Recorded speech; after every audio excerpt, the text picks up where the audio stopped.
Hi everyone, welcome to IAC. ఈరోజు సెషన్లో మనం RRB ALP state wide free mega grand test, ఓకేనా. So nearly 30 సెంటర్స్లో మనం ఈ మెగా గ్రాండ్ టెస్ట్ అనేది కండక్ట్ చేయడం జరిగింది. సో ప్రతి ఒక్కరు బాగా రాశారనుకున్నాను, ఓకేనా. సో అయితే దీనికి సంబంధించిన క్వాంటిటేటివ్ యాప్టిట్యూడ్ ఎక్స్ప్లెనేషన్ అనేది మనం చూద్దాం. యా, సో క్వశ్చన్ నెంబర్ 1 చూడండి. Which of the following is irrational? Which of the following is irrational? Irrational అంటే ఏంటంటే p/q ఫామ్లో ఎక్స్ప్రెస్ చేయలేని ఏ నెంబర్నైనా మనం ఏమంటామనంటే ఇర్రేషనల్ నెంబర్ అంటాం, ఓకేనా. సో ఫస్ట్ ఆప్షన్ ఒకసారి చూద్దాం. ప్రొడక్ట్ ఆఫ్ 3 మైనస్ సో చూడండి అక్కడ √27. ఈ √27 అంటే 27ని మనం ఏమని రాయొచ్చు అంటే 9 × 3 అని రాయొచ్చు, ఓకేనా. √9 అంటే ఎంత అంటే 3, అలాగే √3. సో ఇంటూ √9 ఏమని రాయొచ్చు అంటే 3 అని రాయొచ్చు, ప్లస్ 3√3. ఇది మీరు కరెక్ట్గా అబ్జర్వ్ చేస్తే a - b × a + b ఫార్ములాలో ఉంది. కాబట్టి a - b × a + b = a² - b² అని రాయొచ్చు. మీకు ఆల్రెడీ తెలుసు a² అంటే 3², అలాగే 3√3 హోల్ స్క్వేర్. 3√3 హోల్ స్క్వేర్ అంటే 3² అంటే 9, 3² 9, √3 హోల్ స్క్వేర్ అంటే 3, 9 3s are 27. అంటే ఈ పార్ట్ క్యాలిక్యులేట్ చేస్తే మనకి ఇంటీజర్ పార్టే వచ్చింది, కాబట్టి అది ఇర్రేషనల్ నెంబర్ అవ్వదు. అంటే ఫస్ట్ ఆప్షన్ మన ఆన్సర్ కాదు. తర్వాత సెకండ్ ఆప్షన్ ఒక్కసారి చూడండి. సమ్ము, ఆ సమ్ము ఏదేది అని అంటే 5 - 4√2 ప్లస్ 4 6 are 24 ప్లస్ 4 × √2 = 4√2.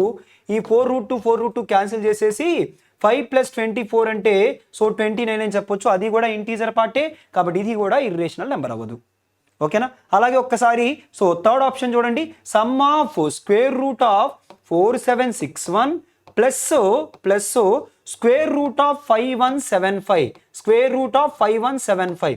ఎప్పుడైనా కానీ ఏ పెర్ఫెక్ట్ స్క్వేర్ అయినా కానీ 75తో ఎండ్ అవ్వదు. ఎప్పుడు పెర్ఫెక్ట్ స్క్వేర్ ఏంటంటే లాస్ట్లో 5 ఉందంటే ఖచ్చితంగా దాని ముందు 2 ఉండాలి. పెర్ఫెక్ట్ స్క్వేర్ ఎప్పుడు 25తో మాత్రమే ఎండ్ అవుతుంది, అంతేగాని 35, 45, 75 అలా ఎండ్ అవ్వదు. అంటే ముందు ఇది పెర్ఫెక్ట్ స్క్వేర్ కాదు. ఇది ఎప్పుడైతే పెర్ఫెక్ట్ స్క్వేర్ కాదో ఆ రూట్ని మనం తగ్గించలేము. ఎప్పుడైతే రూట్లో వాల్యూని మనం సాల్వ్ చేయలేకపోతున్నామో అప్పుడు అది ఏమవుతుంది అంటే మనకి సో ఇర్రేషనల్ నెంబర్ అవుతుంది. కాబట్టి మన ఆన్సర్ని ఏమని చెప్పుకోవచ్చు అంటే ఆప్షన్ 3 అని చెప్పుకోవచ్చు, ఓకేనా. ఇక మీరు ఫోర్త్ ఆప్షన్ వెరిఫై చేయక్కర్లేదు. కావాలంటే ఈ రెండింటి యొక్క ప్రొడక్ట్ చేయండి. ఈ రెండింటి యొక్క ప్రొడక్ట్ చేస్తే మీరు అనుకోవచ్చు, సార్ ఇది కూడా పెర్ఫెక్ట్ స్క్వేర్ అవ్వదు కదా అని చెప్పేసి. అది యాక్చువల్గా అయితే పెర్ఫెక్ట్ స్క్వేర్ అవ్వదు, కానీ ప్రోడక్ట్ చేసినప్పుడు ఇందులో ఒక 3 ఉండిపోద్ది. 3 × ఈ నెంబర్ని మల్టిప్లై చేసినప్పుడు వచ్చిన రిజల్టెంట్ నెంబర్ ఏంటంటే 25తో ఎండ్ అవుతుంది. కాబట్టి ఇది కూడా మనకి ఏమవుతుంది అంటే అది కూడా మనకి ఇంటీజర్ పార్ట్ వస్తుంది. కాబట్టి ఫైనల్గా అది కూడా ఇర్రేషనల్ నెంబర్ అవ్వదు. అందుకని మన ఆన్సర్ ఆప్షన్ 3 కింద కన్ఫర్మ్ చేయొచ్చు, ఓకేనా. ఇర్రేషనల్ నెంబర్ అంటే ఏంటంటే కరణీయ సంఖ్య, ఓకేనా. ఆ కరణీయ సంఖ్య మనకి ఓన్లీ ఆప్షన్ బిలో మాత్రమే సో వస్తుంది. కాబట్టి ఆన్సర్ ఏమవుతుందంటే ఆప్షన్ 2 అవుతుంది. యా, క్వశ్చన్ నెంబర్ 3 చూడండి. సో 3లో ఏమంటున్నారంటే the angles of elevation of the top of tower 90 meters height from 2 points on the level ground on its opposite sides are 45 degrees and 60 degrees. What is the distance between the 2 points rounded up to the nearest integer? √3 వాల్యూని మనల్ని 1.732 అని తీసుకోమన్నారు. ఒకసారి తెలుగులో కూడా చదువుదాం. 90 మీటర్లు ఎత్తుగల ఒక స్తంభానికి ఇరువైపులా 2 బిందువుల నుంచి 45 degrees అండ్ సో మరియు 60 degrees, ఓకేనా.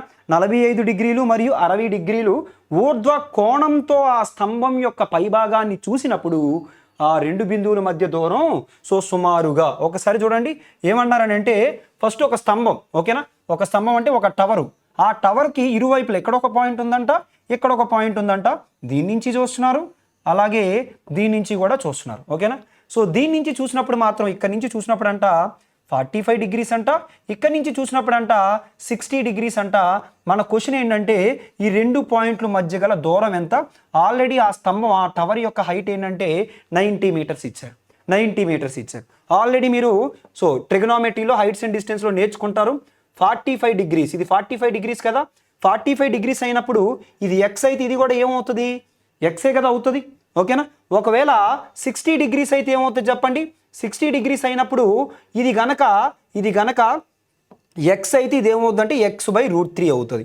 ఒకవేళ 30 డిగ్రీస్ అయితే ఇది ఎక్స్ అయితే ఇది ఏమవుతుందంటే √3x అవుతుంది. ఓకేనా? సో అవి మనం ఆల్రెడీ ట్రిగ్నోమెట్రీ క్లాస్లో నేర్చుకుంటాము. 45 డిగ్రీస్ అయితే సమానంగా చూడాలి, అంటే అది 1 అయితే ఇది కూడా 1. ఓకేనా? 60 డిగ్రీస్ అయితే పైకి చూడాలి. అప్పుడు ఏమవుతుందంటే ఇది ఎక్స్ అయితే అది √3x. ఒకవేళ ఆపోజిట్లో ఉన్నదాన్ని ఎక్స్ అనుకుంటే కిందది సో x/√3. 30 డిగ్రీస్ అయితే కిందకు చూడాలి, కాబట్టి దానికంటే ఇది ఎక్కువ ఉండాలి. సో అదేంటంటే ఎక్స్ అయితే ఇది ఏమవుతుందంటే అంటే √3x అవుతుంది. ఓకేనా? అయితే మనం ఈ 2 పాయింట్లు వాడుదాం. ఇక్కడ ఆల్రెడీ ఎక్స్ వాల్యూ ఇది 90 అన్నారు కాబట్టి ఈ పార్ట్ వాల్యూ ఏమవుతుంది 90 అవుతుంది. ఓకేనా? ఇది 90 అవుతుంది. ఇది ఏమవుతుందంటే 60 డిగ్రీస్ అంటే ఇది 90 అయితే ఇది ఏమవుతుందంటే 90/√3 అవుతుంది. 90/√3 అవుతుంది. మన ఆన్సర్ ఏంటంటే 90 + 90/√3. 90/√3 90ని సో 3 × 30/√3 అని రాస్తాను. సో దాని నుంచి 90 + √3తో ఎగ్జాక్ట్గా √3 టైమ్స్ కాబట్టి 30√3. సో దాని నుంచి 90 + 30 × √3 వాల్యూ ఎంత అనంటే సో 1.732. సో 90 + ఆ 0 నుంచి సో అక్కడ చూడండి 3 × ఏమని రాయొచ్చు అంటే 17.32 అని రాయొచ్చు. 3 17s are 51 అంటే అప్రాక్సిమేటెడ్గా 141 దగ్గరలో ఉండాలి. 142 అని కన్ఫర్మ్ చేయొచ్చు. లేదు ఇంకా చేద్దాం అనుకుంటే 90 + 3 2s are 6, 3 3s are 9, 3 17s are 51. 90 + 51 కలిపితే సో 141.96 అప్రాక్సిమేటెడ్గా ఏమని చెప్పుకోవచ్చు అంటే సో 142. కాబట్టి ఆన్సర్ ఏంటంటే ఆప్షన్ 2. ఓకేనా? క్లియర్? సో అందరికీ అర్థమైంది అనుకున్నాను. One of the angles of a triangle is half of the larger angle of a parallelogram. The respective ratio between the adjacent angles of the parallelogram is 14:31. The smallest angle of the triangle is half of the smallest angle of the parallelogram. What is the value of the largest angle? What is the value of largest angle of a triangle? ఒకసారి తెలుగులో కూడా చదువుదాం. త్రిభుజం యొక్క కోణాలలో ఒకటి సమాంతర చతుర్భుజం యొక్క పెద్ద కోణంలో సగం, ఆ సమాంతర చతుర్భుజం యొక్క ప్రక్కనే ఉన్న కోణాల మధ్య సంబంధిత నిష్పత్తి 14:31. త్రిభుజం యొక్క అతి చిన్న కోణం సమాంతర చతుర్భుజం యొక్క చిన్న కోణంలో సగం, త్రిభుజం యొక్క అతి పెద్ద కోణం విలువ ఎంత? ఓకేనా? సో ఈ క్వశ్చన్ సాల్వ్ చేసేటప్పుడు ఫస్ట్ స్టేట్మెంట్లో మనకు ఒక్కసారి చూడండి ఏమన్నారనంటే సో ఒక ట్రయాంగిల్, ఆ ట్రయాంగిల్ ఏంటో మనకు తెలియదు. ఆ ట్రయాంగిల్లో యాంగిల్స్ నేను ఏమనుకున్నానంటే సో ఒకటి ఏ అనుకున్నాను, ఒకటి బి అనుకున్నాను, ఇంకొకటి ఏంటి అని అంటే సి అనుకున్నాను. ఇప్పుడు ఫస్ట్ స్టేట్మెంట్లో సో ఒకటి సమాంతర చతుర్భుజం యొక్క పెద్ద కోణంలో సగం అంట, ఆ పెద్ద కోణం ఇంకా తెలియదు. ఇంకొకటి ఏంటి అని అంటే అతి చిన్న కోణం సమాంతర చతుర్భుజ కోణంలో సగం. సో ఇది పెద్దది అనుకుందాం, ఏ పెద్దది అనుకుందాం, అతి చిన్నది సి అనుకుందాం. అయితే ఇప్పుడు మనం ముందు ఏం చేద్దామనంటే ఒకసారి చూడండి, ఇక్కడ ఒక స్టేట్మెంట్ చెప్పారు ప్యారలలోగ్రామ్. ఇలా ఒక ప్యారలలోగ్రామ్ కన్సిడర్ చేసాం అనుకోండి, ఒక ప్యారలలోగ్రామ్లో సమాంతర చతుర్భుజంలో ఈ యాంగిల్ పక్కనే ఉన్న యాంగిల్ ఈ రెండు యాంగిల్స్ అయినా ఆ రెండింటి యొక్క సమ్ ఒకటే ఉంటుంది. ఇది నేను ఎక్స్ అనుకున్నాను, ఇది వై అనుకున్నాను. ఆ రెండు యాంగిల్ యొక్క సమ్ ఇప్పుడు ఎంత ఉంటుందని అంటే సో 180 డిగ్రీస్ ఉంటుంది. ఓకేనా? Some of any two adjacent angles of a parallelogram is 180 degrees. ఓకేనా? ఆ పాయింట్ నేను తీసుకున్నాను. దాని నుంచి అక్కడ ఆల్రెడీ x/y రేషియో ఇచ్చారు కదా, x/y రేషియో ఏమన్నారు 14:31 అన్నారు. అంటే ఫస్ట్ దాన్ని కనుక 14K అనుకుంటే సెకండ్ది ఏమవుతుంది అంటే 31K అవుతుంది. 31K అవుతుంది. 31 + 14 రెండు కలిపితే సో ఎంత అవుతుంది అంటే 45K అవుతుంది. 45K వాల్యూ 180 అయితే 45తో ఎగ్జాక్ట్గా 4 times 180. దాని నుంచి K వాల్యూ 4 వచ్చింది కదా, అప్పుడు 14 4s ఇది ఎంత అవుతుంది అంటే 56. అలాగే 31 4s ఎంత అంటే 31కి డబల్ 62. సో 62కి డబల్ ఎంత అని అంటే సో 124. ఓకేనా? సో 124. సో ఇప్పుడు మన క్వశ్చన్ ఏంటంటే చూడండి, త్రిభుజం యొక్క ఫస్ట్ స్టేట్మెంట్లో ఏమన్నారు అంటే ఒక త్రిభుజం యొక్క కోణాలలో ఆ ఒకటి ఏ తీసుకుందాం, అదంతా సగం అంట. ఎందులో పెద్ద కోణం ఏది అని అంటే ఇందులో 124 కదా, 124లో సగం. 124లో సగం ఎంత చెప్పండి? సో ఎంత అనంటే 62. ఆ తర్వాత ఏమన్నారనంటే ఇంకొక కోణం త్రిభుజం యొక్క అతి చిన్న కోణం అంట, అది చిన్న కోణంలో సగం. చిన్న కోణం ఎంత 56 కదా, 56లో సగం అంటే ఎంత 28 కదా. మరి ఒక ట్రయాంగిల్లో ఏ ప్లస్ బి ప్లస్ సి అంటే సో 3 కోణాల మొత్తం ఎంత అంటే 180 డిగ్రీలు కదా. అందులో నుంచి బి ఎంత అన్నది ముందు క్యాలిక్యులేట్ చేద్దాము. సో 180లో నుంచి ఈ రెండింటి యొక్క సమ్ ఎంత అని అంటే 90. ఆ 90 తీసేస్తే సో ఆన్సర్ 90 అవుతుంది. కాబట్టి ఆన్సర్ ఏమని చెప్పుకోవచ్చు అంటే సో అసలు ఆప్షన్లో 90 లేదు కాబట్టి సో నన్ ఆఫ్ దీస్ 5 ఏవి కాదని చెప్పేసి మన ఆన్సర్ని చెప్పుకోవచ్చు. ఓకేనా? సో క్లియర్, అందరికీ అర్థమైంది అనుకున్నాను. నెక్స్ట్ క్వశ్చన్ నెంబర్ 7 చూడండి. Piyush bought a car worth of rupees 5,60,000 but he sold to his best friend at 10% loss. Later his best friend sold it at 20% profit. Find the selling price of his friend. Piyush so 5,60,000 విలువైన కారును కొన్నాడు, కానీ అతను తన ప్రాణ స్నేహితుడికి 10% నష్టానికి విక్రయించాడు. తర్వాత అతని ప్రాణ స్నేహితుడు దానిని 20% లాభంతో విక్రయించాడు. అతని స్నేహితుడు విక్రయపు ధర ఎంత అని అడుగుతున్నారు. ఫస్ట్ అయితే ఒక్కసారి చూడండి, ఆ ప్రైజ్ ఎంత అంటే 5,60,000, 5,60,000. కానీ ఈ వాల్యూ ఉన్న ఒక వస్తువుని ఇతను ఏం చేశాడంటే 10% నష్టానికి అమ్మాడు. 10% నష్టానికి అమ్మడం అంటే ఎంత శాతానికి అమ్మడం? 90%, 90% అమ్మడం, 90% అమ్మాడు. సో ఇది ఎవరికి అంటే ఈ ప్రైజ్ ఎవరికంటే అతను ప్రాణ స్నేహితుడికి ఇచ్చాడు. మరి ప్రాణ స్నేహితుడు ఏం చేశాడు? అతను కూడా వేరే వ్యక్తికి అమ్మాడు. ఎంత పర్సెంటేజ్ ప్రాఫిట్ కలుపుకొని అని అంటే 20% ప్రాఫిట్ కలుపుకొని అమ్మాడు. కాబట్టి ఎంత పర్సెంటేజ్కి అమ్మాడంటే 120%కి అమ్మాడు. అయితే మీ ఆన్సర్ ఏంటి అని అంటే మీరు క్యాలిక్యులేషన్ సింప్లిఫై చేయక్కర్లేదు, ఖచ్చితంగా ఆన్సర్ 9 మల్టిపుల్ అయి ఉండాలి. 9 మల్టిపుల్ అంటే ఏంటి? Some of the digits must be divisible by 9. కాబట్టి ఇది కాదు, ఇది కూడా కాదు. 8 + 1 9 ఇదే అవుతుంది. 6 + 4 + 8 18 అది కూడా అవుతుంది.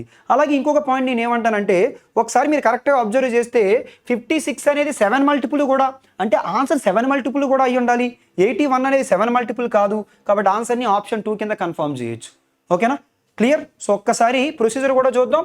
ఇదిగోండి ఈ 4 zeros క్యాన్సిల్. ఇంకా మీరు ఒకవేళ యూనిట్స్ ప్లేస్ యూజ్ చేసి కూడా చేయొచ్చు.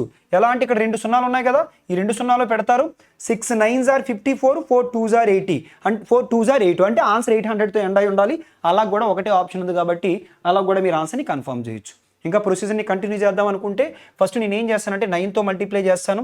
సో 9తో మల్టిప్లై చేస్తే 9 6s are 54, అలాగే 9 5s are 45 + 5 504 × 12. సో ఈ 2 సున్నాలు పెడుతున్నాను. 12 4s are 48, 12 5s are ఎంత అని అంటే 60 604800. ఓకేనా? Clear? Yeah. Question number 9. The ratio of the length and breadth of a rectangle is 6:5. If the breadth is 220 meters smaller than the length, find the half perimeter of the rectangle. దీర్ఘ చతురస్రం యొక్క పొడవు మరియు వెడల్పు నిష్పత్తి 6:5. వెడల్పు పొడవు కంటే 20 మీటర్లు తక్కువగా ఉంటే దీర్ఘ చతురస్రం యొక్క చుట్టుకొలతలో సగం ఎంత? ఓకేనా? సో క్వశ్చన్లో సగం అడిగారు. చూసుకోండి, దీర్ఘ చతురస్రం యొక్క చుట్టుకొలతలో సగం ఎంత అని అడిగారు. సో ఇప్పుడు చుట్టుకొలత అంటే సో పెరిమీటర్ ఏమవుతుందంటే 2 of L + B. మరి ఇందులో సగం అడుగుతున్నారు కాబట్టి మనం ఏం క్యాలిక్యులేట్ చేయాలంటే L + B క్యాలిక్యులేట్ చేయాలి. నేను L ఏమనుకుంటానంటే 6x అనుకున్నాను. Lని ఎప్పుడైతే నేను 6x అనుకుంటానో B ఏమవుతుందంటే 5x అవుతుంది. రెండు కలిపి మనం ఎంత క్యాలిక్యులేట్ చేయాలంటే 11x క్యాలిక్యులేట్ చేయాలి. ఆ x క్యాలిక్యులేట్ చేస్తే మన ఆన్సర్ అయిపోయినట్టే. అలాగే ఆన్సర్ కూడా 11 మల్టిపుల్ అయి ఉండాలి. కానీ 11 మల్టిపుల్స్ మీరు కరెక్ట్గా అబ్జర్వ్ చేస్తే 2 ఆప్షన్లు ఉన్నాయి. ఒకటే ఉంటే డైరెక్ట్గా ఆన్సర్ తీసుకోవచ్చు. ఇప్పుడు ఎక్స్ వాల్యూ ఏమన్నారంటే క్వశ్చన్లో సో పొడవు అనేది వెడల్పు కంటే ఎంత ఎక్కువ అని అంటే సో ఎక్స్ ఎక్కువ, దాన్నే క్వశ్చన్లో 20 ఎక్కువ అన్నారు. ఆ ఎక్స్ వాల్యూని మనం 20 అని తీసుకోవచ్చు. కాబట్టి 11 × 20 ఆన్సర్ ఏమని చెప్పుకోవచ్చు అంటే 220. కాబట్టి ఆన్సర్ ఏమవుతుందంటే ఆప్షన్ 1. మీరు కరెక్ట్గా చూసుకోవాలి. చుట్టుకొలతలో సగం అన్నారు, మొత్తం చుట్టుకొలత అనలేదు. మొత్తం చుట్టుకొలత అయితే 440. ఓకేనా? Clear? Next question number 11. Value of m for which the quadratic equation 9x² + 6mx + 17m is equals to 0 has equal roots. So 9x², ఓకేనా, అలాగే plus so 6mx + 17m is equals to so 0 అనే వర్గ సమీకరణానికి సమాన మూలాలను కలిగి ఉంటే so m విలువ ఎంత అని అడుగుతున్నారు. మీకు ఆల్రెడీ రూట్స్కి సంబంధించి ఫార్ములా తెలుసు. -b ± so √b² - 4ac / 2a. ఇక్కడ మనకి ఒకసారి చూడండి, రూట్స్ అనేవి రెండు ఈక్వల్గా రావాలంటే ఈ పార్ట్ ఏమవ్వాలంటే 0 అయిపోవాలి. అంటే b² - 4ac వాల్యూ ఏమవ్వాలంటే 0 అయిపోవాలి. అంటే b² ఏమవ్వాలనంటే 4ac అవ్వాలి. ఓకేనా? ఇలా అయినా తీసుకోవచ్చు, ఇలా అయినా తీసుకోవచ్చు. కాబట్టి b² - 4ac = 0. ఫస్ట్ b² అంటే 6m² ఓకేనా, 6m² మైనస్ తర్వాత 4ac 4 × a అంటే 9. ఇదిగోండి ఇక్కడ ఇది a, ఓకేనా, ఇది b, ఇదేంటి అని అంటే సి. ఓకేనా, ఇప్పుడు సో 4 ఇంటూ ఏ ఎంత అంటే 9, అలాగే సి ఎంత అని అంటే 17m. ఈ వాల్యూ 0కి ఈక్వల్ అయి ఉండాలి. 6m² అంటే ఎంత అంటే 36m². ఓకేనా, మైనస్ 4 9s ఎంత అని అంటే 36 into 17m is equals to 0. ఇప్పుడు ఈ రెండిట్లో నుంచి మనం 36m కామన్ తీసేద్దాం. 36m కామన్ తీస్తే ఇక్కడ ఇంకా m ఉంటుంది, అక్కడే ఉంటుంది అంటే 17 ఉంటుంది, ఈక్వల్స్ టు 0. దీని నుంచి 36m వాల్యూ 0 అవ్వచ్చు, m minus 17 is equals to కూడా 0 కావచ్చు. 36m వాల్యూ 0 అయితే m వాల్యూ 0, అలాగే m minus 17 is equals to 0 అయితే m వాల్యూ ఎంత అని అంటే 17. ఓకేనా, కాబట్టి మన ఆన్సర్ అయితే 0 అయినా అవ్వచ్చు లేదా 17 అయినా అవ్వచ్చు. కాబట్టి ఆప్షన్ 1ని మన ఆన్సర్ కింద చెప్పుకోవాలి, అంతేగాని కంగారు పడి సో ఒక 17 వస్తుంది కదా అని చెప్పి 17 అని తీసుకోవద్దు, రెండు వాల్యూలు మనం తీసుకోవాలి. ఓకేనా, క్లియర్? సో అందరికి అర్థమైంది అనుకున్నాను. So answer is option 1. Raman invested some money in a bank which offers simple interest of 5% for 2 years, 4 months. Raju invested the same amount in different bank which offers simple interest at the rate of 7.5% for 3 years, 6 months. What is the ratio of the interest obtained by Raman and Raju? Raman 2 సంవత్సరాల 4 నెలలకు 5% సాధారణ వడ్డీని అందించే బ్యాంకులో కొంత డబ్బుని పెట్టుబడి పెట్టాడు. రాజు అదే మొత్తాన్ని 3 సంవత్సరాల 6 నెలలకి 7.5% సాధారణ వడ్డీని అందించే వేరే బ్యాంకులో పెట్టుబడి పెట్టాడు. రామన్ మరియు రాజు పొందిన వడ్డీ నిష్పత్తి ఎంత? ఓకేనా, సో వడ్డీ నిష్పత్తి చూసుకోండి. అక్కడ రామను రాజు క్లియర్గా ఏంటంటే ఫస్ట్ పర్సన్ది ఫస్టే రాయాలి, సెకండ్ పర్సన్ది సెకండే రాయాలి. కొన్నిసార్లు ఉల్టా కూడా ఇవ్వచ్చు. మీరు ఆప్షన్స్ ఒకసారి అదే మీరు ఇచ్చిన క్వశ్చన్ కరెక్ట్గా అబ్జర్వ్ చేయాలి. ఫస్ట్ రామన్ చూడండి, రామను ఎంతో తెలియదు, ప్రిన్సిపల్ అమౌంట్ పి అనుకున్నాను. అలాగే సంవత్సరానికి ఎంత పర్సెంటేజ్ అంటే 5%. ఎన్ని సంవత్సరాలు అంటే 2 years plus 4 months. ఓకేనా, 2 years plus 4 months. 4 months నేను 1/3 years అని రాస్తాను. ఓకేనా, ఎందుకనంటే 4 months అంటే 4/12. 4/12 అంటే సో 1/3. దాన్ని ఇంకా సింప్లిఫై చేసి 3 2s are 6 + 1 7/3. అంటే ఎన్ని ఇయర్స్ అని అంటే 7/3 years. ఈజ్ టు సేమ్ ప్రిన్సిపలే రాజు కూడా, కాకపోతే ఇక్కడ ఇతని రేట్ ఆఫ్ ఇంట్రెస్ట్ ఎంత అని అంటే 7.5%. ఆ 7.5 నేను 15/2 అని రాస్తాను క్యాలిక్యులేషన్ పార్ట్ ఈజీ చేసుకోవడం కోసం. ఇంటూ 3 years plus 6 months అంటే 6 months అంటే హాఫ్ ఇయరే కదా, 3.5 years. ఈ 3.5 yearsని మనం 3.5ని ఏమని రాయొచ్చు, 7/2 అని రాయొచ్చు. ఇప్పుడు క్యాన్సిలేషన్లో పీపీ క్యాన్సిల్, 5తో 5 ఎన్ని టైమ్స్ అంటే 3 times. ఈ 7 కూడా క్యాన్సిల్. సో అప్పుడు ఏమవుతుందంటే ఈ 3 నాటి పంపించండి. సో 3 3s are 9, అలాగే 2 2s are 4. కాబట్టి మన ఆన్సర్ ఏమవుతుందంటే 4:9, దట్ ఈస్ ఆప్షన్ 3. ఓకేనా, clear? An item was sold at rupees 123.25 after giving 15% discount. If the person made a profit of rupees 13.25, what percentage above the cost price was the item marked? 15% తగ్గింపు ఇచ్చిన తర్వాత ఒక వస్తువుని రూపాయలు 123.25కి విక్రయించాడు. వ్యక్తి రూపాయలు 13.25 లాభాన్ని అర్జిస్తే వస్తువు ధర కంటే ఎంత శాతం ఎక్కువ ముద్రించబడింది? సో ఓకేనా, సోల్డ్ అంటే ఏమి ఇచ్చినట్టు, సెల్లింగ్ ప్రైస్ ఇచ్చినట్టు. ఓకేనా, సెల్లింగ్ ప్రైస్ ఇచ్చారు. ఆ సెల్లింగ్ ప్రైస్ ఎంత అని అంటే 123.25. ఓకేనా, 123.25. అలాగే ఇంకేమన్నారనంటే 15% డిస్కౌంట్ ఇచ్చారంట. మరి 15% డిస్కౌంట్ ఇచ్చి అమ్మడం అనంటే ఎంత శాతానికి అమ్మడం? డిస్కౌంట్ అనేది దేని మీద ఇస్తారు? డిస్కౌంట్ అనేది మార్కుడు ప్రైస్ మీద ఇస్తారు. మరి 15% డిస్కౌంట్ ఇవ్వడం అనంటే 85% ఆఫ్ ఎంపీకి అమ్మడం, 85% ఆఫ్ ఎంపీకి అమ్మడం. అలాగే ఇంకేమన్నారంటే if the person made a profit of, ఓకేనా, సో 123.25 అమ్మినప్పుడు ప్రాఫిట్ అంట 13.25 అంట. అప్పుడు కాస్ట్ ప్రైజ్ ఏమని చెప్పొచ్చు అంటే cost praise is nothing but selling praise minus profit. Selling praise ఇది, ప్రాఫిట్ ఇది. సో అప్పుడు ఏమవుతుంది అంటే 110 అవుతుంది.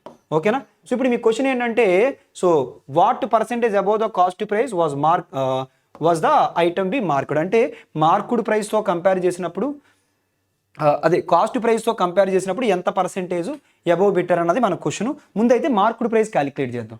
ఈ మార్కుడ్ ప్రైస్ ఎలా చేద్దామనంటే చూడండి ఒక్కసారి ఇక్కడ ఈ 123.25ని 1/4 అని రాద్దాం. 4 × 123, 4 × 120 అని అంటే 480, 4 3s are 12. ఓకేనా, 4 3s are 12. 480 + 12 అంటే 492. 492 + 1 is equals to 493 divided by 4. 85% 85% అంటే బై 100 అంటే 5తో 5 17 టైమ్స్ 5తో 5 20 టైమ్స్ కాబట్టి 17/20 ఇంటూ ఎంపీ క్యాలిక్యులేట్ చేస్తే మన ఆన్సర్ అయిపోద్ది 17తో 17 2s are 34 ఇంకా ఎంత ఉండిపోయిందంటే 153 17తో 17 9s are 4తో 4 ఎన్ని టైమ్స్ అంటే 5 టైమ్స్ 5 into 29 అని అంటే సో 29 లాఫ్ 14.5 145 ఓకేనా మార్కుడ్ ప్రైస్ ఎంత అని అంటే 145 మరి 140 చూడండి 110 ఉన్న వస్తువుని 145 బెటర్ అంటే ఎంత పెంచి పెట్టారు 35 ఎంతకి అని అంటే 110కి మనం ఎంతకి చెప్పాలంటే 100కి చెప్పాలి so 0 cancel so 350 divided by 11 అంటే 11 3s are 33 ఇంకా 20 ఉండిపోయిందంటే 11 1s are అంటే మన ఆప్షన్ 31 పాయింట్ సంథింగ్ అని ఉండాలి ఒకటే ఆప్షన్ ఉంది కాబట్టి ఆన్సర్ ఏమని చెప్పొచ్చునంటే 31.82% so that is option 1 next question number 19 ఏమన్నారో చూద్దాం సో ఇన్ ఏ క్వశ్చన్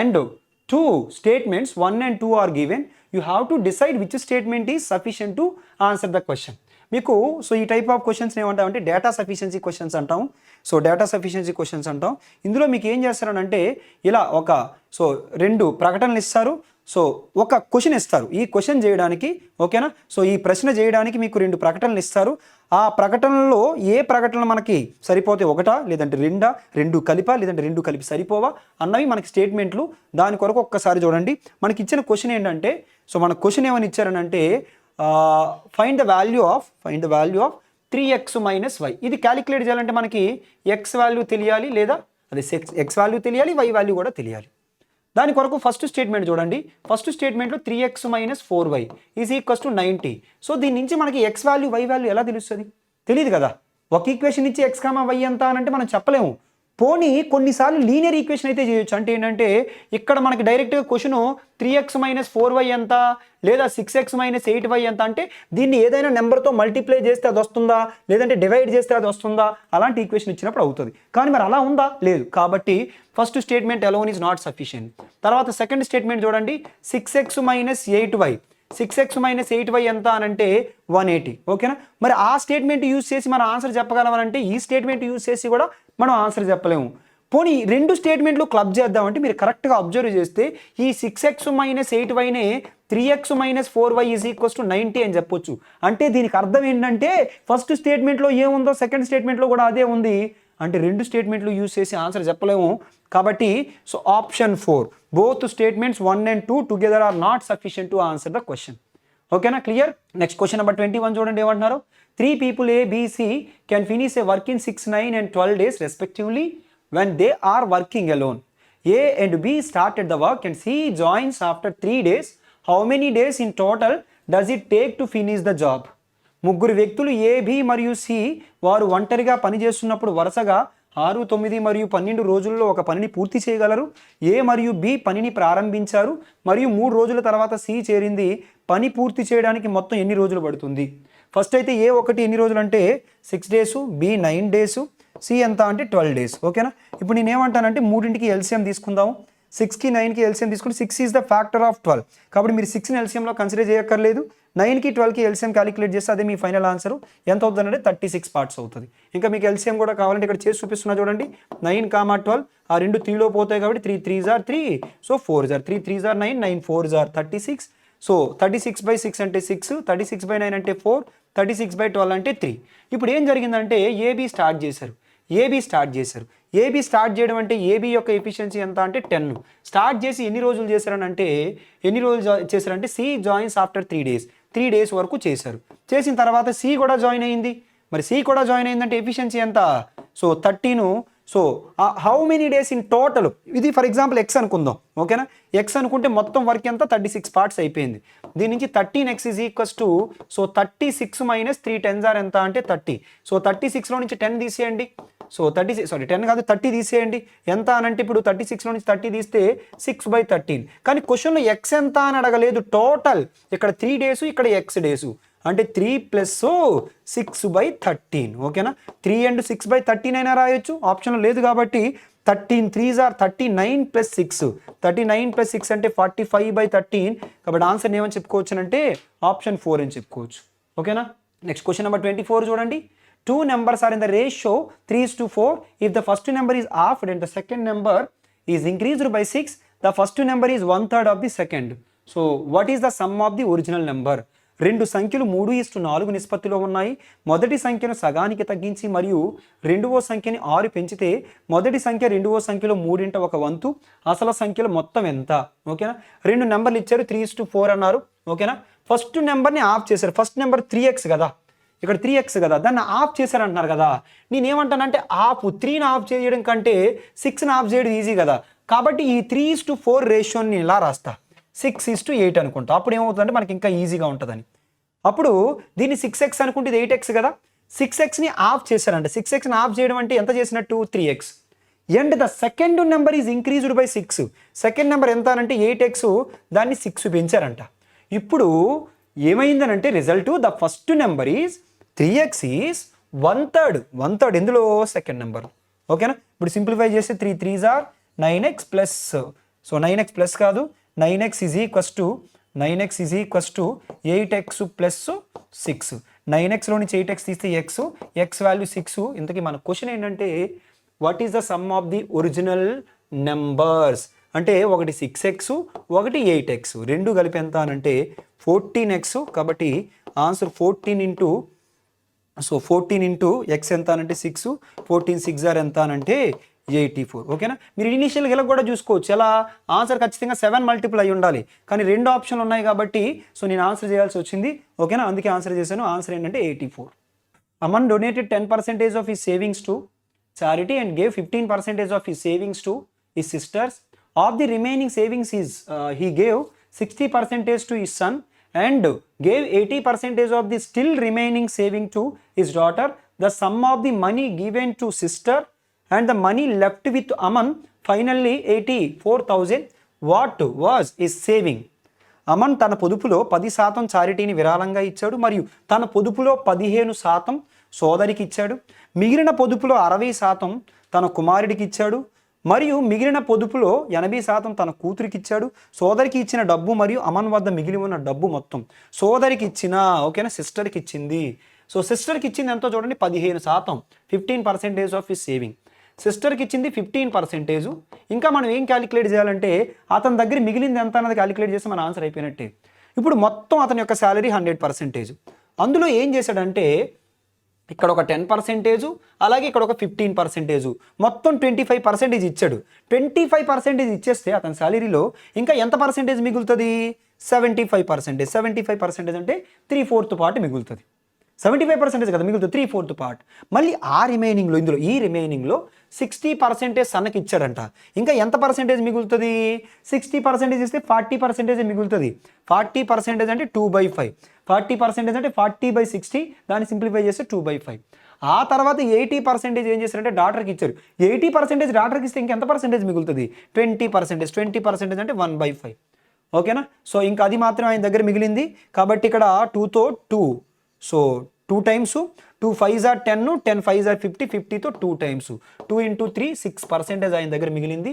ఈ 15 6 మొత్తం కలిపి 21% వాల్యూ అంటే క్వశ్చన్లో 84,000 అన్నారు.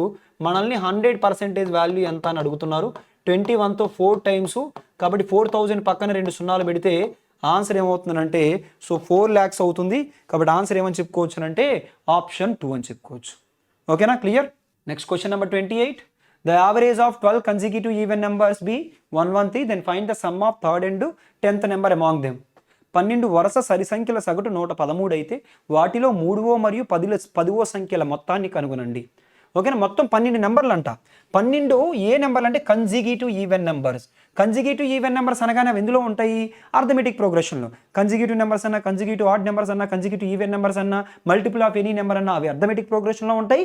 అర్థమెటిక్ ప్రోగ్రెషన్లో ఉన్నప్పుడు యావరేజ్ ఏంటి అని అంటే సో నెంబర్ ఆఫ్ అబ్జర్వేషన్స్ కనుక ఆడ్ అయితే middle number, number of observations కనుక ఈవెన్ అయితే యావరేజ్ ఆఫ్ 2 మిడిల్ నెంబర్స్. మరి అక్కడ నెంబర్ ఆఫ్ అబ్జర్వేషన్స్ ఎన్ని అంటే 12 కదా, కాబట్టి యావరేజ్ ఆఫ్ 2 మిడిల్ నెంబర్స్. ఓకేనా? సో ఇటువైపు 1 2 3 4 5 6 7 8 9 10 11 12 ఈ రెండు నెంబర్ల యొక్క యావరేజ్ అంటే అటు ఒక 5 నెంబర్లు ఉంటాయి, ఇటు ఒక 5 నెంబర్లు ఉంటాయి. ఈ రెండు నెంబర్ల యొక్క యావరేజే మనకి ఏమన్నారనంటే సో 113 అన్నారు. ఇప్పుడు మన క్వశ్చన్ ఏంటంటే then find the sum of the third and 10th. ఓకేనా? మీరు కరెక్ట్గా అబ్జర్వ్ చేసి ఒకసారి చూడండి, ఇది థర్డ్ నెంబరు, 10th నెంబర్ ఏదనంటే ఇది. ఎప్పుడైనా కానీ ఇదిగోండి, ఈ రెండు నెంబర్ల యావరేజ్ అయినా, ఈ రెండు నెంబర్ల యావరేజ్ అయినా, ఈ రెండు నెంబర్ల యావరేజ్ అయినా, ఈ రెండు నెంబర్ల యావరేజ్ అయినా, ఈ రెండు నెంబర్ల యావరేజ్ అయినా, ఈ రెండు నెంబర్ల యావరేజ్ అయినా ఒకలాగే ఉంటుంది. కాబట్టి ఈ రెండు నెంబర్ల యావరేజ్ కూడా ఎంత, ఈ రెండు నెంబర్ల యావరేజ్ 113. మనకి యావరేజ్ అడిగారా, సమ్ అడిగారా? సమ్ అడిగారు కాబట్టి డైరెక్ట్గా సో ఆన్సర్ ఏమని చెప్పొచ్చు అంటే 113కి డబల్ 226. సో ఆప్షన్ 4 226 అని చెప్పొచ్చు. ఓకేనా? అంతేగాని ఇంకా ప్రొసీజర్ ఏమీ చేయొద్దు, డైరెక్ట్గా అలా ఆన్సర్ తీసేసుకోండి. 31లో find the HCF of 2x² minus x minus 6, x² plus 2x minus 8, అలాగే 3x² minus 7x plus 2. First దీన్ని ఫ్యాక్టరైజేషన్ చేద్దాం. ఓకేనా? ఈ ఫ్యాక్టరైజేషన్ చేసేటప్పుడు సో రెండు నెంబర్ల యొక్క ప్రోడక్ట్ ఎంత ఉండాలి, 2 6 12 ఉండాలి. సో డిఫరెన్స్ 1 ఉండాలి. కాబట్టి so 2x² minus 4x plus 3x minus 6. ఓకేనా? Is equals to 0.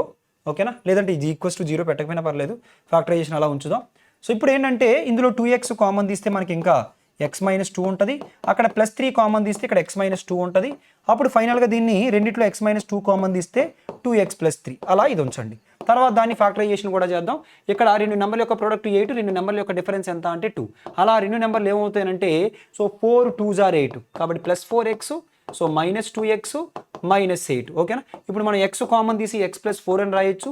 ఇక్కడ మైనస్ 2 కామన్ తీసి ఏమని రాయొచ్చు, x ప్లస్ 4 రాయొచ్చు. కాబట్టి x మైనస్ 2 అలాగే x ప్లస్ 4. చెప్పండి, ఈ రెండు నెంబర్లకి హెచ్సిఎఫ్ ఏమవుతుంది? ఈ రెండు నెంబర్లకి హెచ్సిఎఫ్ x మైనస్ 2 ఒకటే కదా ఉంది.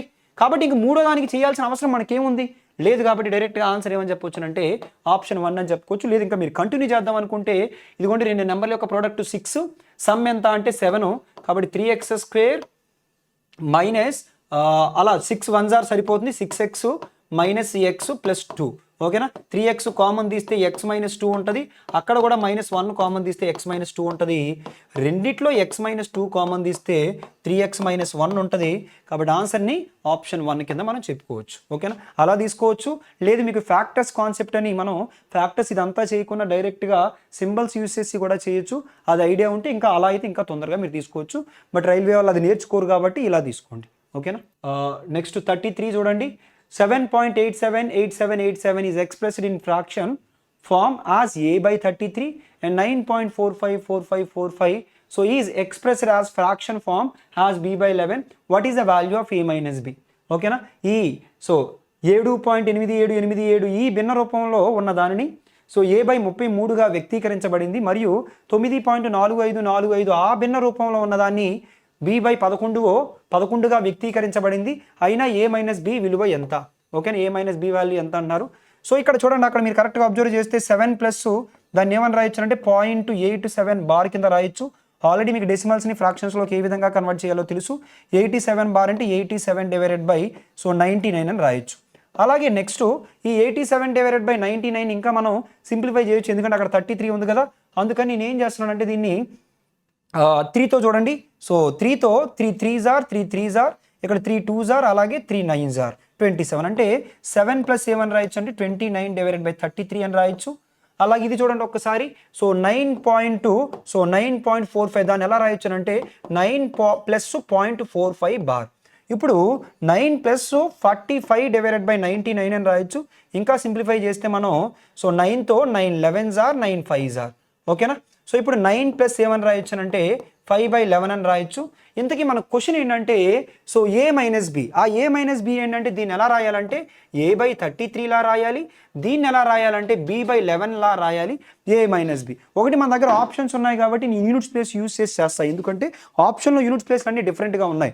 మీరు కరెక్ట్గా అబ్జర్వ్ చేస్తే న్యూమరేటర్లో ఖచ్చితంగా ఇక్కడ న్యూమరేటర్లో ఎక్కువ వస్తుంది, ఇక్కడ న్యూమరేటర్లో ఎక్కువ వస్తుంది అంటే ఇక్కడే ఎక్కువ వస్తుంది, ఎందుకంటే డినామినేటర్లో కొద్దిగా డినామినేటర్లో ఎక్కువ ఉంది కాబట్టి న్యూమరేటర్ కూడా ఎక్కువ రావాలి. సో ఎందుకంటే మీరు మామూలుగా రఫ్గా చూసినా తెలిసిపోద్ది. 3 7s are 21, 1 + 9 అంటే ఇక్కడ యూనిట్ ప్లేస్ ఏమొస్తుంది అంటే 0 వస్తుంది. 3 9s are 21, 21 + 9 అంటే ఇక్కడ 0 వస్తుంది. ఇక్కడ 1 9s are 9, 9 + 5 అంటే 14 అంటే 1 9s are 9, సో 9 + 5 అంటే 14 వస్తుంది. అంటే ఖచ్చితంగా సో మన ఆప్షన్లో ఇక్కడ 3 7s are 21, సో 1, సో 21 + 9 అంటే అక్కడ 0, సో అలాగే ఇక్కడ ఏంటంటే 1 9s are 9, 9 ప్లస్ 5 అంటే 14 4 కాబట్టి 10 మైనస్ 4 అంటే మన ఆప్షన్లో సో యూనిట్ ప్లేస్లో 6 ఉండాలి కాబట్టి ఆన్సర్ ఏమవుతుందంటే 156 అవుతుంది. లేదు ఇంకా మీరు ప్రొసీజర్ని కంటిన్యూ చేద్దాం అనుకుంటే first 33 into 7 so 7 3s are 21 7 3s are 21 plus 2 231 plus 29 divided by 33 ఇది ఏ value. So 11 9s are 99 plus 5 divided by 11 ఇప్పుడు ఏ వాల్యూ ఎంత అనంటే 231కి సో 29 కలిపితే 260 ఓకేనా 260. సో ఆ తర్వాత నెక్స్ట్ ఇక్కడ 99కి సో 5 కలిపాం అనుకోండి 100 సో 4 260లో నుంచి 104 తీసేసినట్లయితే సో ఆన్సర్ ఏమవుతుందంటే 156 అవుతుంది కాబట్టి ఆప్షన్ 2ని మన ఆన్సర్ కింద చెప్పుకోవచ్చు. Question number 36. If the median of a, a/2, 2a/3, a/4, 3a/5 is 6 then what is the value of a where a is a natural number. ఇక్కడ so a, a/2, 2a/3, a/4, 3a/5 ఈ నంబర్ల యొక్క మధ్యగతము so 6 అయినా so 6 అయినా ఏ యొక్క విలువను కనుగొనండి. ఏ అనేది ఒక సహజ సంఖ్య నేచురల్ నెంబర్ అంట. సో మీకు ఆల్రెడీ తెలుసు మీడియన్ ఎప్పుడు ఎలా చేయాలనంటే సో వీటిని మనం ఫస్ట్ అసెండింగ్ ఆర్డర్లో రాసుకోవాలి ఓకేనా. అసెండింగ్ ఆర్డర్లో రాసుకోవాలి. అసెండింగ్ ఆర్డర్లో రాసుకుంటే ఫస్ట్ చిన్న నెంబర్ అందులో చూడండి a/4 కదా a/4. ఆ తర్వాత చూడండి మీకు ఆ చిన్న నెంబర్ అనేది కూడా ఎలా తెలుస్తుంది అంటే 1/4 అంటే 25% కదా అలా. ఆ తర్వాత నెంబర్ మీరు చూసినట్లయితే ఇక్కడ ఇది 50%, 2/3 అంటే 66.66%, 3/5 అంటే 60%. అంటే తర్వాత చిన్న నెంబర్ ఏది అని అంటే a/2, ఆ తర్వాత చిన్న నెంబర్ ఏది అని అంటే 3a/5, ఆ తర్వాత నెంబర్ ఏంటంటే 2a/3, ఆ తర్వాత నెంబర్ ఏంటి అని అంటే ఏ. వీటిని అసెండింగ్ ఆర్డర్లో రాసుకుని నెక్స్ట్ ఏం చేయాలి సో మిడిల్ నెంబర్ ఏదైతే ఉంటుందో అదే మీడియన్. అసెండింగ్ ఆర్డర్లో రాసుకొని మిడిల్ నెంబర్ ఏదైతే ఉంటుందో సో అదే మనకి మీడియను. ఈ 3a/5 వాల్యూ క్వశ్చన్లో ఏమన్నారు 6 అన్నారు. దాని నుంచి ఏ వాల్యూ ఎంత అంటే 6 5s are 30/3 సో 30/3 అంటే ఆన్సర్ ఏమని చెప్పుకోవచ్చు అని అంటే 10. So answer is option 3. Next question number 39. The height of a prism is 125 centimeters and its base is in triangular shape whose sides are so 10 centimeters, 24 centimeters and so 26 centimeters. The total surface area of the prism. Prism యొక్క ఎత్తు 125 సెంటీమీటర్లు మరియు దాని so భూమి త్రిభుజాకారంలో ఉంటుంది. So దీని భుజాలు 10, 24 మరియు 26 సెంటీమీటర్లు. ప్రిజం యొక్క మొత్తం ఉపరితల వైశాల్యం ఎంత. సో ప్రిజం అంట బేస్ ఎలా ఉందనంటే ఇలా ట్రయాంగులర్ షేప్లో ఉందంట ఓకేనా. బేస్ ఇలా ఒక ట్రయాంగులర్ షేప్లో ఉందంట. సో ట్రయాంగులర్ షేప్లో ఉంటే టోటల్ సర్ఫేస్ ఏరియా ఉపరితల వైశాల్యం. టోటల్ సర్ఫేస్ ఏరియాకి ఫార్ములా ఏంటంటే సో ప్రిజం యొక్క టోటల్ సర్ఫేస్ ఏరియాకి ఫార్ములా ఏంటంటే so base perimeter into height. So base perimeter into height plus 2 times of base area ఓకేనా. సో అయితే ఇక్కడ బేస్ పెరిమీటర్ బేస్ ఎలా ఉందనంట ఒక ట్రయాంగులర్ షేప్లో ఉందంట. ఆ ట్రయాంగిల్లో ఒకటి 10 అన్నారు, ఒకటి 24 అన్నారు, ఇంకొకటి 26 అన్నారు. మీరు కరెక్ట్గా అబ్జర్వ్ చేస్తే 5, 12, 13 ఆర్ ట్రిప్లెట్స్. మీరు ఈ మెన్సురేషన్ టాపిక్లో నేర్చుకుంటారు కొన్ని బేస్ ట్రిప్లెట్స్ ఇలా. సో ఎగ్జామ్ వరకు ఏంటంటే మనకి ఇంపార్టెంట్ ఏంటి అని అంటే 3, 4, 5 అలాగే 6, 8, 10 అలాగే 5, 12, 13 సో అలాగే 8, 15, 17 నెక్స్ట్ సో 24 సో 5 సో 24 అలాగే 25 కాదు 7, 24, 25. సో ఇవి ఇంపార్టెంట్ మీరు నేర్చుకోవాల్సి వస్తుంది. 5, 12, 13 ఒక ట్రిప్లెట్. దాన్ని ఏ నేచురల్ నెంబర్తో మల్టిప్లై చేసినా వచ్చేవన్నీ ట్రిప్లెట్సే కాబట్టి దీన్ని 2తో మల్టిప్లై చేసి 2 5s are 10, 2 12s are 24, 2 13s are 26 అంటే అది కూడా ఒక ట్రిప్లెట్టే. ట్రిప్లెట్ అంటే అర్థం ఏంటంటే దాంతో ఒక రైట్ యాంగిల్ ట్రయాంగిల్ ఫామ్ అవుతుంది. ఒక రైట్ యాంగిల్ ట్రయాంగిల్ యొక్క ఏరియాకి ఫార్ములా ఏంటంటే ఆ బేస్ ఇంటూ హైట్ ఓకేనా. అంటే బేస్ 10 తీసుకుంటే హైట్ ఏమవుతుందంటే 24. కాబట్టి base perimeter first base perimeter అంటే సో చుట్టుకొలత అంటే వీటన్నిటిని సమ్ చేయడమే. 26 + 24 50, 50 + 10 అంటే ఎంత అంటే 60 ఇంటూ హైట్. క్వశ్చన్లో డైరెక్ట్గా హైట్ ఇచ్చారు ఎంత అన్నారు చూడండి. So 125 plus 2 times of base area. Base area ఎంత అంటే half base into height. Base ఎంత ఇచ్చారనంటే 26 కాదు. సో బేస్ని కనుక మనం 10 అనుకుంటే సో హైట్ ఏమవుతుందంటే 24 ఓకేనా. ఈ 2 క్యాన్సిల్ చేసేయండి. సో ఇది చూడండి ఒకసారి 6 5s are 30, 6 12s are 72 + 3 75 అలాగే అది చూసినట్లయితే 240 7500కి 240 యాడ్ చేస్తే సో 7740 అంటే మన ఆన్సర్ ఏమని చెప్పుకోవచ్చు అంటే సో ఆప్షన్ 3 అని చెప్పుకోవచ్చు ఓకేనా. Clear. So next question number 42లో చూడండి, 2 persons A and B are certain distances apart and they start to traveling towards each other simultaneously with the speed 30 km per hour and 45 km per hour. If they meet after 1.2 hours, then find the distance between them initially. ఇద్దరు వ్యక్తులు ఏ మరియు B నిర్దిష్ట దూరంలో ఉంటారు మరియు వారు 30 కిలోమీటర్ల గంటకు మరియు 45 కిలోమీటర్ల గంటకు వేగంతో సో ఒకరికొకరు ఏకకాలంలో ప్రయాణించడం ప్రారంభిస్తారు. వారు 1.2 గంటల తర్వాత కలుసుకుంటే ప్రారంభంలో వారి మధ్య దూరం ఎంత, డిస్టెన్స్. ఎప్పుడు ఎక్కడ డిస్టెన్స్ అని అడిగినా కానీ బేసిక్ ఫార్ములా ఏంటి? Speed into time, speed into time. ఒక స్పీడ్ ఉంటే ఒకటే తీసుకుంటాం, రెండు ఉంటే రిలేటివ్ స్పీడ్ తీసుకుంటాం. సేమ్ డైరెక్షన్ అయితే మైనస్, ఆపోజిట్ డైరెక్షన్ అయితే సమ్ము. క్వశ్చన్లో క్లియర్గా చెప్పారు టువర్డ్స్ అంటే అర్థం ఏంటంటే ఆపోజిట్ డైరెక్షన్ అని. అంటే ఒకరిది 30 అయితే ఇంకొకరిది ఎంత అనంటే 45. సో ఇంటూ టైం ఎంత అన్నారంటే 1.2 hours అన్నారు. ఓకేనా? సో 30కి 45 కలిపితే 75 ఇంటూ 1.2 hours నేను ఇలా రాస్తాను, 12/10 అని రాస్తాను. ఓకేనా? 12/10 అని రాస్తాను. 5తో 5 2 times, అలాగే 5తో 5 ఎన్ని టైమ్స్ అని అంటే 15 times. 2తో 2 6 times, 6 15s are 90 kilometers. కాబట్టి వాళ్ళిద్దరి మధ్య దూరం ఎంత ఉంటుంది అంటే సో 90 kilometers ఉంటుంది. కాబట్టి ఆన్సర్ ఏమని చెప్పుకోవచ్చు అంటే ఆప్షన్ 3 అని చెప్పుకోవచ్చు. ఓకేనా? క్లియర్? నెక్స్ట్ క్వశ్చన్ నెంబర్ 47 చూడండి ఏమన్నారు. సో డిఐ ఇచ్చారు. Following table shows the number of successful startups in 3 different sectors, education, IT, food in 4 cities. క్రింది పట్టిక 4 నగరాల్లో 3 విభిన్న రంగాలలో విద్య, ఐటీ మరియు ఆహారం విజయవంతమైన స్టార్టప్ల సంఖ్యను చూపుతుంది. సో అయితే దీని మీద మనకు ఒక క్వశ్చన్ అడిగారు. ఆ క్వశ్చన్ ఏంటో చూడండి. What is the ratio of the total number of so IT startups in 4 cities together to the total number of food startups in 4 cities together. తెలుగులో కూడా ఒక్కసారి చదువుదాం. 4 నగరాలలో మొత్తం ఐటీ స్టార్టప్ సంఖ్యకు మరియు 4 నగరాల్లో మొత్తం ఫుడ్ స్టార్టప్ సో సంఖ్యకు నిష్పత్తి ఎంత. ముందు ఐటీ చూడండి. ఐటీ అంటే ఇది ఈ 4 నగరాల్లో సో ఎంత అనంటే 120 240 440 గనక 16 కలిపితే 456 456. ఆ తర్వాత దేనికోసం మాట్లాడుతున్నారంటే ఫుడ్ కోసం మాట్లాడుతున్నారు. ఫుడ్ కోసం మాట్లాడితే 40 80 120 180 300 300కి 18 కలిపితే సో 318. ఆ రెండు నెంబర్లు చూడండి ఒకసారి 6లో పోతున్నాయి. 6 7s are 42, 6 6s are 36. So మళ్ళీ 6తో 6 5s are 6 3s are 76:53. మరి 76:53 ఎక్కడ ఉందో చూడండి. ఆప్షన్ 3లో ఉంది. కాబట్టి ఆన్సర్ని ఆప్షన్ 3 కింద చెప్పుకోవచ్చు. If a train runs with a speed of 72 km per hour, it reaches its destination late by 15 minutes. However, if its speed is 90 km per hour, so it is late by only 5 minutes. The correct time to cover its journey in minutes is. రైలు గంటకు 72 కిలోమీటర్ల వేగంతో వెళితే అది 15 నిమిషాల ఆలస్యంగా గమ్యస్థానాన్ని చేరుకుంది. అలాగే దాని వేగం గంటకి 90 కిలోమీటర్లు అయితే అది కేవలం 5 నిమిషాలు మాత్రమే ఆలస్యంగా అవుతుంది. దాని ప్రయాణాన్ని పూర్తి చేయడానికి సరైన సమయాన్ని కనుగొనండి. ఓకేనా? సరైన సమయాన్ని కనుగొనండి అని అన్నారు. అయితే ఇప్పుడు ఒక్కసారి చూడండి.